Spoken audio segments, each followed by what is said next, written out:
நீங்கள் ரொம்ப அனிமிக்காக இருக்கீங்க, உங்கள் உடம்புல அயன் கண்டென்ட் கம்மியாக இருக்குது, ரொம்ப நாளாக ஹேர் ஃபால் இருக்குது, முடி வளரவே மாட்டேங்குது அப்படின்னா இந்த ஒரு பொடி போதும், அது எல்லா ப்ராப்ளமுமே வந்து கியூர் பண்ணிடும்.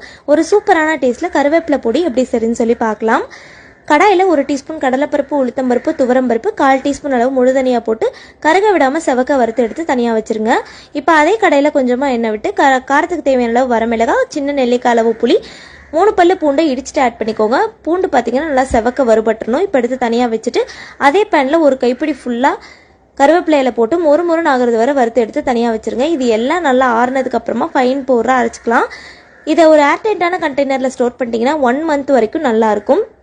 கடாயில் கொஞ்சமாக எண்ணெய் விட்டு கடுகு, உளுத்தம்பருப்பு, வேர்க்கடலை, காஞ்ச மிளகாய், நம்ம அரைச்சி வச்சிருக்க பவுடர், தேவையான உப்பு இருக்க ப்ரைஸ் போட்டு கிளறினீங்கன்னா சூப்பரான கருவேப்பிலை சாதம் ரெடி.